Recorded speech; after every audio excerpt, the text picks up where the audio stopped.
Hello, everyone. This is Pharaoh Vincent with Nation 473, and I want to come to you guys with more of a conceptual video. This is going to be a two-parter. I am recording both parts, but I want to release them separately.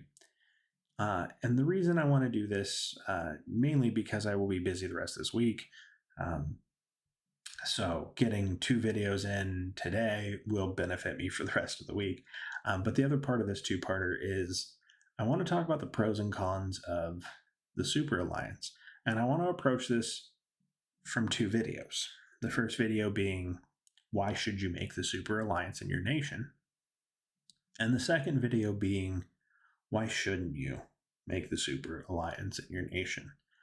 And the reason why I want to do this is I've had both feelings at different times. I've had both sets of want at different times in my tenure with this game. So I want to go through that. It's going to be a lot of this screen. I'm not going to be clicking around a lot. There's not a lot to talk about. So in our nation, we had made the Super Alliance. Singularity, SNG, was made up of three different alliances, really. The first alliance is SRA.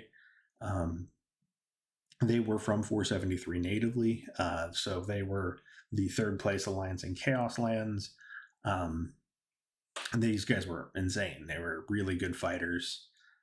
They did very well in the overall event. I mean, obviously, we're in 473, so you know they won, right? So they're one of the native alliances. Them, as well as JRA, their counterpart, work really good in tandem. They were third and fourth place through Chaos Lands. These guys killed it. And then the second place alliance was SNG, or at the time it was UFS. And those guys, I mean, fighting them was it was the most fun I've ever had playing this game. I loved fighting those guys. They were really good. They did tandem attacks very well. So you never left combat. Once they caught your city, if you didn't bubble, you were just hit over and over and over and over and over and over and over and over until you were zeroed out. That's how they fought. They fought multiple fleets where, their strongest cities would recall with tickets back and then send back in so that the Titans would be there for the next hit, while some of the lower tier members would just be hitting you constantly to keep you in combat. So that way, no matter what, the battle screen never went away. You had to bubble. So it was really cool. It was awesome to fight them. Those two combined to make the Super Alliance. And it sounds like, okay, well, hey, it's the number 2 and 3 alliance in the event, but keep in mind those were both number 1 alliances in their nation. They were strong. They're both really strong alliances. The number 1 alliance in our Chaos Lands was our Super Alliance that we formed last second, and I have a video on that, so check it out. I won't go into much more detail. So why is all of this important, right? We made this Super Alliance. The third alliance that got pulled in there was INT, or International, from 506. So you had a meeting of all 3 nations. They were the second place alliance, but you had a meeting of all 3 nations. They created this massive alliance that, when you look at them in power ranking, they're obviously number 1 in our nation. When you look at them in the globe ranking, right? We were number 1 in the overall reputation at 1.2, right? Like we had all of this there, and I will be honest, since this started, the alliances have started to kind of teeter and drift.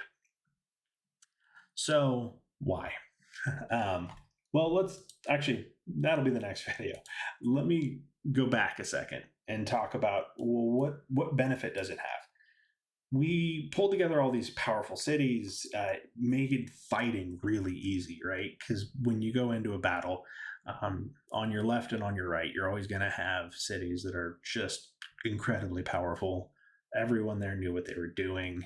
The energy's always good. It's just combat. It's visceral. It's fun.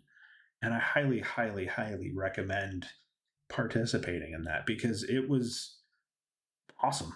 Like the first few events that I played with them, those first Frenzy and the first Void, were really good. The Chaos Lands, we just dominated. We did lose as a nation, but as an individual alliance, we were up there, and it was a lot of fun.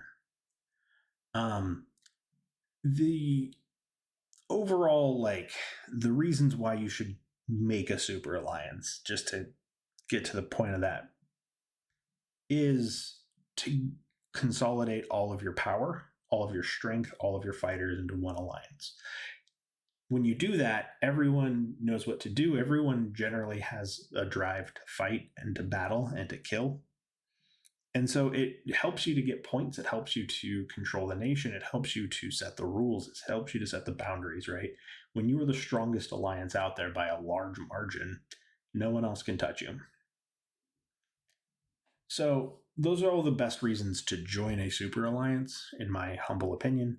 I think there's going to be more out there, but generally those are what I stick to. Is the super alliance really needs to be that place where warriors congregate to fight, especially when, you know, your back's against the wall and you need to perform.